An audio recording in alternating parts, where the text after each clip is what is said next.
अपने कस्टमर को बेवकूफ या पागल समझते हैं क्योंकि दिन भर वो ऐसे लोगों से मिलते रहते हैं जो उनका टाइम खराब करने के लिए आते हैं। और कुछ कस्टमर तो बस इसलिए शोरूम या दुकान पर आ जाते हैं क्योंकि उनके पास करने के लिए कुछ और काम नहीं होता और वो बिना कुछ लिए वहां से चले जाते हैं। ऐसे में आपको इस बात को कभी भी नहीं भूलना चाहिए कि आप सिर्फ एक जरूरतमंद इंसान को सामान बेच सकते हैं, हर किसी को नहीं। एक बात हमेशा याद रखें, आप चाहे किसी के लिए भी काम करते हो, चाहे आप कुछ भी बेचते हो, ये आपका बिजनेस है और आप इसे जितना बेहतर बनाते हैं और टाइम देते हैं, आपके उतने ही ज्यादा कस्टमर्स बनेंगे। ऑथर कहते हैं कि लॉजिक के कंपैरिजन में फीलिंग के जरिए ज्यादा चीजें खरीदी जाती हैं।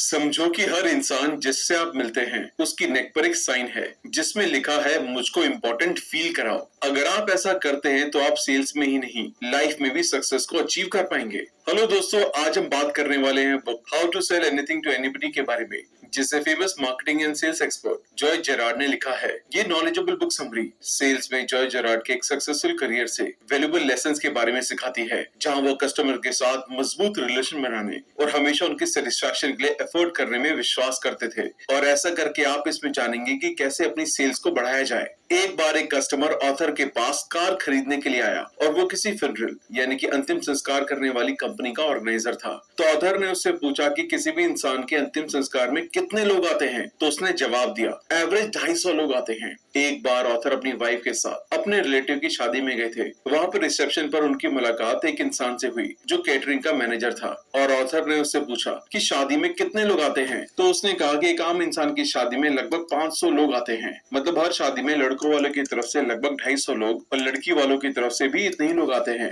अब आप समझ गए होंगे कि ऑथर क्या बताना चाहते हैं। एक आम इंसान अपनी लाइफ में लगभग 250 लोगों को जानता है, यानी कि इतने लोगों को वो इन्फ्लुएंस करता है, इन लोगों को वो इतनी इंपॉर्टेंस देता है कि शादी से लेकर अंतिम संस्कार में इनवाइट करता है। और अगर कोई फेमस पर्सनालिटी है तो ये नंबर इससे भी कई गुना ज्यादा हो सकता है। अब एज अ सेल्समैन आपको ये रूल जानना जरूरी है, क्योंकि जब भी कोई कस्टमर आपके पास आता है और आपका मूड खराब करता है, इस वजह से आप उससे खराब बिहेव करते हैं और वो दुखी हो जाता है। हो सकता है आप सोचते हो कि एक कस्टमर अगर दुखी भी हो गया या नाराज भी हो गया तो इससे क्या फर्क पड़ता है। तो ये बात याद रखें कि वो इंसान उसकी लाइफ में उन 250 लोगों से कभी न कभी जरूर मिलेगा और जब भी मिलेगा आपकी बातें भी करेगा। इससे उस इंसान से जुड़े ये 250 लोग जो शायद आपके कस्टमर बन सकते थे, वो अब कभी भी आपके कस्टमर नहीं बनेंगे। अगर आप एक कस्टमर को अच्छा प्रोडक्ट या सर्विस देकर सेटिस्फाई करते हैं तो वो आपकी बात इन 250 लोगों से करेगा और हो सकता है वो भी आपके कस्टमर कभी न कभी बन जाए। इसलिए हर कस्टमर को एक वैल्यूएबल कस्टमर की तरह ट्रीट करें। इन सभी सेल्स सीक्रेट को हम मल्टीपल पार्ट्स में समझने वाले हैं, इसलिए वीडियो को एंड तक बहुत ही ध्यान से देखें। और अगर आप सेल्स में जॉब करते हैं या कभी सेल्स वाली प्रोफाइल में रहे हैं या रहना चाहते हैं तो ये वीडियो आपके बहुत काम आने वाली है, क्योंकि इस बुक समरी में वो सारे सीक्रेट बताए गए हैं जो एक पॉसिबली सेल्स में कोई भी इंसान फेस कर सकता है। तो चलिए फिर शुरू करते हैं। सबसे पहले समझते हैं कि अनजान लोगों को किस तरह से अपना कस्टमर बनाएं। जब भी कोई सेल्समैन सेल्स के काम को ज्वाइन करता है, कोई सामान बेचना शुरू करता है, चाहे वो कार बेचना हो या इंश्योरेंस बेचना या कोई और प्रोडक्ट या सर्विस बेचना हो, शुरू में 2 पीस बेचना उसके लिए कोई बड़ी बात नहीं होती। शुरू में तो 2 चीजें आराम से बेच देता है। सबसे पहले तो वो प्रोडक्ट खुद के लिए खरीद लेता है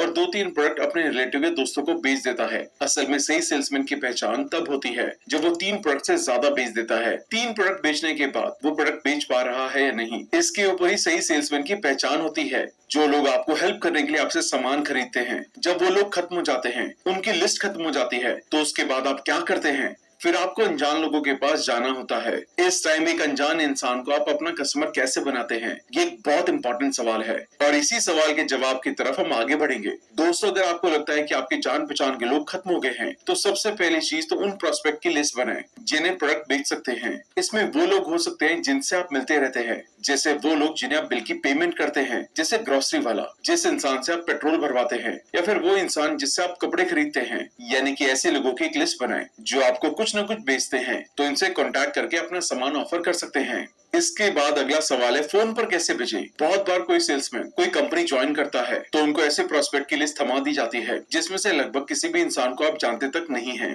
इस वजह से रियलिटी में उस लिस्ट में से 99% लोग आपसे बात करने में इंटरेस्ट नहीं लेते। ऐसे में सबसे पहली बात यह है कि आप जो बेचने वाले हैं वो पहले तो आपसे बात नहीं करना चाहते, उसका आपसे बात करने का मूड नहीं होता और झटके से वो फोन रख देते हैं। सबसे पहली बात है, फोन पर कोई अनजान इंसान आपका प्रोडक्ट खरीदने के लिए आपसे बात करे, उसके लिए एक चीज की जरूरत होती है और वो है रेफरेंस। बिना रेफरेंस के कोई भी इंसान बात करने में इंटरेस्ट नहीं लेता। ऑथर उनका खुद का तरीका बताते हैं कि किस तरह से अनजान लोगों को भी वो बहुत अच्छे से फोन पर अपना प्रोडक्ट बेचते हैं। ऑथर को जब कोई लिस्ट मिलती तो उस इंसान के घर पर वो फोन करते और उनकी मिसेस फोन उठाती तो कहते हैं, मैं जॉय कार सेल्समैन एक कंपनी से बात कर रहा हूँ। आपने जो कार ऑर्डर की थी वो बिल्कुल तैयार है, आप इसे लेने के लिए कब आ रहे हैं? तो वो लेडी ये बात सुनकर हैरानी से कहती है कि हमने तो कोई कार ऑर्डर ही नहीं की थी। इस पर जॉय किसी भी इंसान का नाम लेते हैं और कहते हैं, क्या ये उनका घर है? तो लेडी कहती है, नहीं, मेरे हस्बैंड का नाम तो कुछ और है। जैसे मान लो उसने कहा मेरे हस्बैंड का नाम स्टीवन है। वो कहते हैं, अच्छा सॉरी, हमने गलती से आपको फोन कर दिया। लेकिन ऑथर उसको फोन रखने से पहले ही कुछ इस तरह की बातें पूछते हैं, क्या आप कोई नई कार खरीदने के बारे में सोच रहे हैं? क्या आप कार खरीदना चाहते हैं? फिर वो लेडी कहती है, नहीं, हमें कोई कार खरीदने की जरूरत नहीं है, लेकिन मेरे हस्बैंड इसके बारे में देखते रहते हैं, आप उनसे बात कर सकते हैं। अगर खरीदने का कोई प्लान होगा तो वो आपको बता सकते हैं। अब जॉय को वो चीज मिलनी शुरू हो गई जिनकी उन्हें जरूरत थी, यानी कि रेफरेंस। ऑथर उस लेडी से उसके हस्बैंड का नाम और डिटेल पूछ लेते हैं, उनको फोन कब करना चाहिए ये भी पूछ लेते हैं,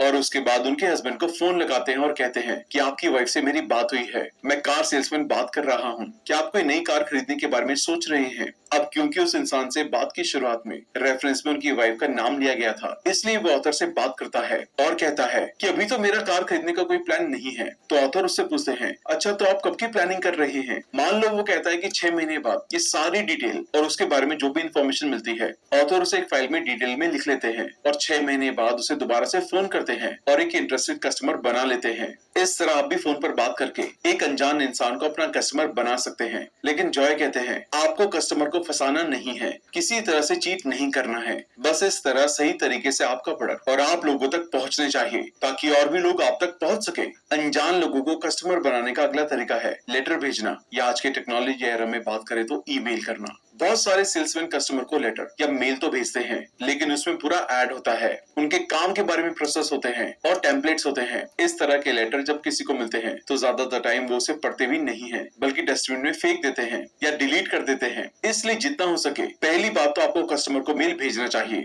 भेजते टाइम ये पक्का करने के लिए कि वो उसे पढ़े। ऑथर अपना तरीका बताते हैं जिसे वो खुद भी यूज किया करते थे।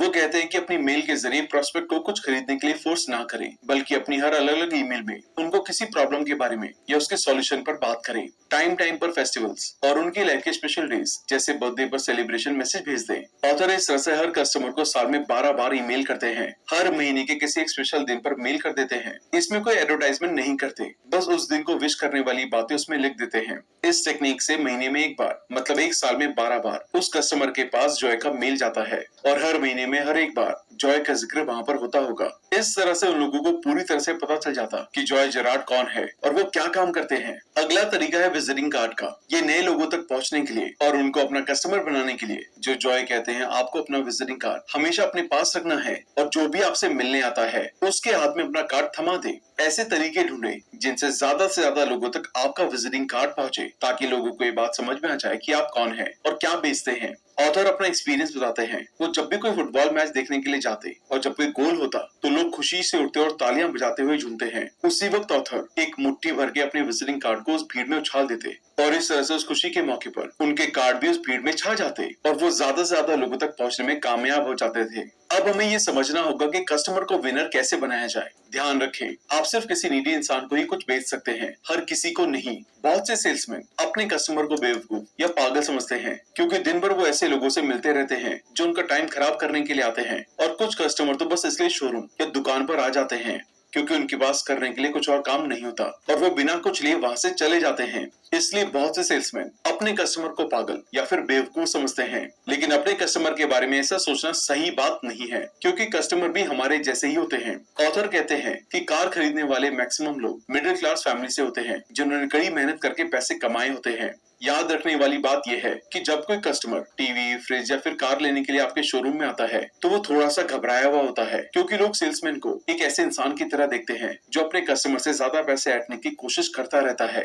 इसलिए वो आते ही कहते हैं कि वो बस देखने के लिए आए हैं। ऐसा इसलिए कहते हैं क्योंकि उनके अंदर डर और अविश्वास भरा होता है कि अगर मैंने बोल दिया कि हाँ लेना है तो ये सेल्समैन कुछ भी करके बस मुझे अपना सामान बेच देगा, मुझे देखने या समझने का मौका ही नहीं देगा। कई बार आपको ऐसे भी कस्टमर मिले होंगे जो आपको थोड़े पैसे देकर गए होंगे लेकिन कभी भी लौट कर नहीं आए। ऐसा अक्सर तब होता है जब सेल्समैन उस कस्टमर को पागल या बेवकूफ समझने की कोशिश करता है। इसलिए कस्टमर को लगता है कि ये सेल्समैन मुझे बस बेचने की कोशिश कर रहा है, मेरी प्रॉब्लम और जरूरत को समझ ही नहीं रहा है, इसलिए कुछ पैसे देकर इसे पीछे छुड़ाना बेहतर है। और इस तरह वो सेल्समैन अपने पोटेंशियल कस्टमर को खो देता है। ऐसे में आपको इस बात को कभी भी नहीं भूलना चाहिए कि आप सिर्फ एक जरूरतमंद इंसान को सामान बेच सकते हैं, हर किसी को नहीं। ऑथर कहते हैं कि आप अपनी वर्किंग लाइफ में हर दिन जो करते हैं वो एक तरह की लड़ाई होती है, क्योंकि हमारे पोटेंशियल कस्टमर्स हमें अपना दुश्मन समझते हुए हमारी शॉप या शोरूम में आते हैं। वो सोचते हैं कि सेल्समैन उनसे पैसे ऐंठना चाहते हैं और दूसरी तरफ सेल्समैन सोचते हैं कि वो कस्टमर उनका टाइम वेस्ट करने के लिए आए हैं। इस तरह से दोनों एक दूसरे को अपना दुश्मन समझते हैं। अगर इस सिचुएशन को ठीक किए बिना यहीं पर छोड़ दिया जाए तो दोनों हमेशा एक दूसरे को अपना दुश्मन समझेंगे, एक दूसरे से झूठ बोलेंगे और एक दूसरे को घुमाने की कोशिश करेंगे। इस तरह से सामान बेचने से आप दोनों इस लड़ाई में हार जाएंगे। इसलिए ऐसा करने के बजाय आपको एक सेल्समैन के तौर पर ये समझने की कोशिश करनी चाहिए कि आपके कस्टमर के दिमाग में क्या चल रहा है, वो किस वजह से परेशान है। उसके साथ बातचीत करके उसकी परेशानी के बारे में पता लगा के न सिर्फ आप इस लड़ाई को जीत सकते हैं बल्कि अपने और कस्टमर के बीच में एक अच्छा रिलेशन भी बना सकते हैं। अगर आप इस सही तरीके से अपना सामान बेचते हैं तो दोनों को फायदा होगा, क्योंकि कस्टमर को प्रोडक्ट मिल जाता है जिसके लिए वो आया था और आपको वो कमीशन मिल जाता है जो आप चाहते हैं। इसलिए कस्टमर को महसूस कराएं कि उसने जो पैसा और टाइम खर्च किया है उसके बदले में उसे ज्यादा वैल्यू मिली है और इस लड़ाई में जीत उसकी हुई है। कोशिश करें कि आपके शोरूम या फिर दुकान में आते टाइम कस्टमर चाहे जो भी सोचे, लेकिन बाहर जाते टाइम कस्टमर खुद को एक समझदार कस्टमर की तरह देखे और आपको अपना दोस्त माने। अब आपको गॉसिप क्लब का हिस्सा बनने से बचना होगा। आप जितने ज्यादा कस्टमर से बात करेंगे आपकी सेल्स उतनी ही बढ़ेगी। ये बहुत सिंपल सा रूल है और बहुत इंपॉर्टेंट भी है। अगर आपके पास प्रोस्पेक्ट लिस्ट नहीं है तो आप अपनी कंपनी के कस्टमर का पुराना डाटा यूज करके क्लाइंट से बात कर सकते हैं, या फिर आप टेलीफोन डायरेक्टरी का यूज करके उन लोगों से बात कर सकते हैं, जैसा कि ऑथर ने किया था।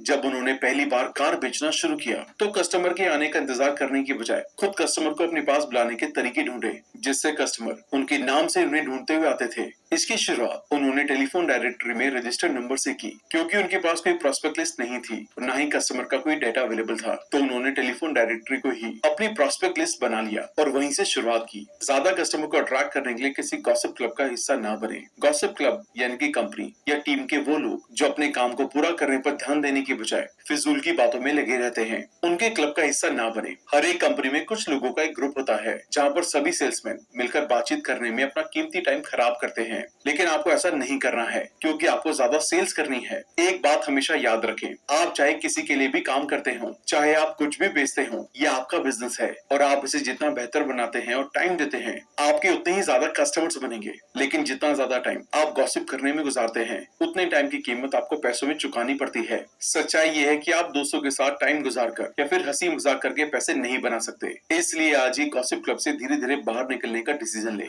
और नए कस्टमर को ढूंढने के लिए कॉलिंग करना, डायरेक्ट मेल भेजना अभी से शुरू कर दे। कोई भी तरीका तब काम करता है जब उसे बार बार किया जाए। हो सकता है कि ऐसा करने से आपको शुरुआत में कोई रिजल्ट नहीं मिले, लेकिन ऐसा करने से क्लाइंट मिलने की पॉसिबिलिटी पहले से कहीं ज्यादा बढ़ जाएगी। अब आपको ये समझना होगा कि खुशबू को कैसे बेचना है। मुझे आज तक वो फीलिंग याद है जब मैंने पहली बार मर्सिडीज चलाई थी। जब पहली बार मैंने मर्सिडीज कार चलाई तो वो मेरी कार नहीं थी, बल्कि मैं तो अपने दोस्त के साथ उसकी कार देखने के लिए शोरूम गया था। तो बस ऐसे ही मुझे मर्सिडीज कार बहुत पसंद थी। हालांकि उस टाइम मेरे पास इसे लेने का बजट नहीं था, लेकिन मेरे मन में था यार एक दिन मुझे कार लेनी है। तो मैंने उस कार की टेस्ट ड्राइव करके उसे पहली बार चलाया। उस दिन के बाद से कार चलाते हुए वो फीलिंग मैं भूल नहीं पाया। और कुछ महीने पहले जैसे ही बजट बना, उन्हीं फीलिंग्स ने मुझे मर्सिडीज कार लेने के लिए इंस्पायर किया और हम वही कार ले आए। इस ट्रिक को आप सेल्स करते टाइम बहुत अच्छी तरह से यूज कर सकते हैं। जब आप कार के अलावा कोई दूसरी चीज बेच रहे हो तो हो सकता है कि ये बिल्कुल वैसा ना हो। जैसे आप एक आदमी को लाइफ इंश्योरेंस बेचते हैं तो इसमें ऐसा कुछ भी नहीं है जिससे आप उसे स्मेल करने या गाड़ी चलाने की तरह कुछ दे सके, लेकिन उसे एक कंडीशन बताकर जिसमें उसके जाने के बाद उसकी फैमिली को इंश्योरेंस क्लेम का सपोर्ट मिलेगा। आप उसे इसके फायदे को एक्सपीरियंस करने का मौका दे सकते हैं। अच्छा, एक बात बताइए, क्या कोई सेल्समैन किसी आदमी को पहले चेक करवाए बिना कोट बेच सकता है? इसलिए आप जो भी सामान बेचें ये पक्का करें कि आपने उसे कार में बिठाया है, यानी कि उस प्रोडक्ट को यूज करने का एक्सपीरियंस दिया है। ऑथर कहते हैं वो हमेशा से ऐसा करते हैं। ये तरीका कस्टमर में सामान को अपने पास रखने की चाहत पैदा करता है, और अगर आप वो सेम सेल्स ना भी कर पाए तो आपके पास कस्टमर को कुछ दिन बाद वापस पाने का एक मौका होगा, क्योंकि जब उसे फिर से अपने उस टेस्ट की फीलिंग का एक्सपीरियंस होगा तो वो खरीदने आएगा और आपकी सेल्स हो जाएगी। जॉय जरार्ड जब कार सेल्समैन का काम करते थे तब किसी आदमी को नई कार में बिठाते तो उससे कुछ नहीं कहते, बस उसे इसे चलाने देते। आपको सेल्स स्पेशलिस्ट से सुनेंगे कि ये टाइम कस्टमर को अपने प्रोडक्ट की सभी क्वालिटीज को बताकर बेचने का है, लेकिन जॉय इस पर विश्वास नहीं करते। उन्होंने पाया कि वो जितनी कम बात करते हैं कस्टमर उतना ही ज्यादा कार को स्मेल और महसूस करता है और उसके बारे में खुद से बात करना शुरू कर देता है। और ऑथर या हर सेल्समैन चाहता है कि कस्टमर उसके प्रोडक्ट को स्मेल करे, फील करे और उसके बारे में बात करे, क्योंकि सेल्समैन जानना चाहता है कि कस्टमर को क्या पसंद है और उसकी लाइफ की प्रॉब्लम क्या है। ऑथर चाहते हैं कि वो उन्हें ये बताकर कि वो कहाँ काम करता है और अपनी फैमिली के साथ कहाँ रहता है, उससे एक बॉन्ड बनाने और बात को आगे बढ़ाने में उनकी हेल्प करे। कई बार जब आपके कस्टमर टेस्ट ड्राइव के दौरान सीट पर बैठे होते हैं तो कस्टमर आपको वो सब कुछ बताएगा जो आपको उसे बेचने के लिए चाहिए, और ये बहुत जरूरी है, इसलिए उसे फ्री होकर गाड़ी चलाने दें। जब आप किसी शोरूम में जाते हैं तो वहाँ हर तरह के मोबाइल, टीवी या कई सामान टेस्ट करने के लिए लगे रहते हैं, जिन्हें आप जब चाहे टेस्ट करके देख सकते हैं। एक दो बार जाते हैं, उसे टेस्ट करते हैं, फिर आखिर में उस सामान को खरीद ही लेते हैं। इसलिए इससे कोई फर्क नहीं पड़ता कि आप क्या बेचते हैं, उन तरीकों की तलाश करें जिनसे आप अपने प्रोडक्ट को प्रेजेंट कर सके। यहाँ जरूरी बात ये पक्का करना है कि आपका पोटेंशियल कस्टमर, यानी कि वो लोग जो आपके कस्टमर बन सकते हैं, वो इस प्रेजेंटेशन में हिस्सा ले सके। अगर आप उनकी सेंस को अट्रैक्ट कर सकते हैं तो आप उनकी फीलिंग को भी अट्रैक्ट कर रही हैं। ऑथर कहते हैं कि लॉजिक के कंपैरिजन में फीलिंग के जरिए ज्यादा चीजें खरीदी जाती हैं। इसलिए एक बार जब पोटेंशियल कस्टमर गाड़ी चला रहा हो तो शायद वो आपसे पूछेगा कि उसे कहाँ जाना चाहिए। इस टाइम ऑथर हमेशा कहते हैं जहाँ आपका मन करे वहाँ चल लेते हैं। अगर कस्टमर पड़ोस में रहता है तो उसे घर के पास गाड़ी चलाने का सजेशन देते हैं। घर के पास से जाने पर वो इसे अपनी वाइफ और बच्चों को दिखाता। हो सकता है कोई पड़ोसी बरामदे में हो, और एज अ सेल्समैन ऑथर भी यही चाहते हैं कि हर कोई उस कस्टमर को नई कार चलाते हुए देखे और उसे ऐसा महसूस हो कि उसने वो कार खरीदी है और वो उसका शो ऑफ कर रहा है। इससे उसके लिए तुरंत कार खरीदने का डिसीजन लेना आसान हो जाएगा, क्योंकि एज ए ह्यूमन बीइंग हम जिस चीज का दिखावा कर देते हैं हम चाहते हैं कि वो चीज हमारे पास हो। अगर टेस्ट ड्राइव में कस्टमर कार को बहुत दूर ले जाना चाहे तो वो उसे ये कहकर मना नहीं करते कि मेरे पास टाइम नहीं है, बल्कि वो जितनी चाहे उतनी कार चलाने का मौका देते हैं। क्योंकि अगर वो सोचता है कि उसने कुछ बहुत ज्यादा ही चला लिया है तो इससे उसके अंदर ऑथर के लिए एक थैंकफुल की फीलिंग आ जाएगी और अब वो उनकी बात को मानना चाहेगा, यानी कि कार खरीदने के लिए जल्दी मना नहीं कर पाएगा। और एक सेल्समैन होने के नाते आप भी यही चाहते हैं कि आपका सामान बिके। अब आपको ये समझना है कि ईमानदारी का समझदारी से कैसे इस्तेमाल करें। ऑथर कहते हैं कि जब मैं कहता हूँ कि honesty is the best policy, तो उनका मतलब बिल्कुल यही है कि ये एक अच्छी पॉलिसी है जिसका एक सेल्समैन होने के नाते आपको हमेशा ध्यान रखना चाहिए। क्योंकि ध्यान रखें, ये एक पॉलिसी है, कोई लॉ या रूल नहीं है। ये ऐसी चीज है जिसे आप अपने काम के हिसाब से तब मॉडिफाई कर सकते हैं। बेशक सच बताना आमतौर पर अच्छा होता है, खासकर अगर ये किसी ऐसी चीज के बारे में कस्टमर को समझा रहे हो जिसे कस्टमर बाद में चेक कर सकता है। जैसे अगर आप एक कार बेच रहे हैं तो ऑनेस्ट पॉलिसी यही है कि अगर कार में 8 सिलेंडर हैं तो उतने ही बताएं, अगर 6 हैं तो 6 बताएं। क्योंकि अगर आपने झूठ कहा और उसने गाड़ी के डिस्ट्रीब्यूटर कैप से निकलने वाले तारों को गिना तो आप तुरंत पकड़े जाएंगे और अब वो आपके इस झूठ को अपने नजदीकी 250 से ज्यादा लोगों के सामने बताएगा। इसके अलावा कई बार ऐसा भी होता है जब आपको आधा सच ही बताना होता है और यूं कहे कि इतने की ही जरूरत होती है। जैसे ऑथर अपने बारे में बताते हैं, जब वो कार सेल्समैन का काम करते थे, मान लीजिए कि एक पॉसिबल प्रोस्पेक्ट मुझे फोन करता है और मुझसे पूछता है कि क्या मेरे पास एक मॉडल या इस तरह की कार मौजूद है। क्या आप जानते हैं कि ऑथर उसे क्या बताते थे? आपने बिल्कुल सही सोचा, हाँ मिल जाएगी, मेरे पास इससे रिलेटेड और भी मॉडल्स हैं जिन्हें आप आज ही ले सकते हैं। अब हो सकता है वो शायद सच कह रही हूँ या नहीं, क्योंकि जब उन्हें इस तरह की कॉल आती है तो वो पहले इन्वेंट्री फाइल नहीं देखते। वो चाहते हैं कि वो आदमी शोरूम के अंदर आए। पॉसिबिलिटी होती है कि उनके पास कार मिल जाए, क्योंकि शोरूम में कई सारी कार्स होती हैं, या अगर उनके पास वो मॉडल नहीं है तो वो इसे बहुत ही जल्दी दूसरे नजदीकी शोरूम से अरेंज कर सकते हैं, क्योंकि शोरूम वालों के पास अपने अपने एरिया में दूसरे डीलर्स के साथ एक सिस्टम बटा होता है जहां वो उनके साथ कारों का इस तरह से लेन देन कर सकते हैं ताकि वो सभी एक साथ मिलकर एक पूल में काम कर सके।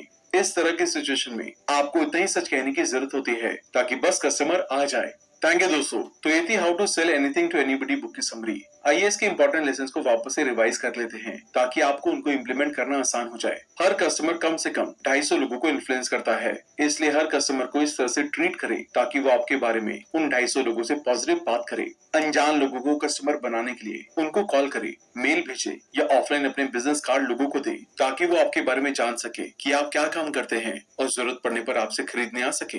अपने कस्टमर की जरूरत को पूरा करने और उसकी प्रॉब्लम को सॉल्व करने पर ध्यान दें और इस बात का ध्यान रखते हुए प्रोडक्ट को सेल करें। इससे कस्टमर को एक विनर की तरह महसूस होता है।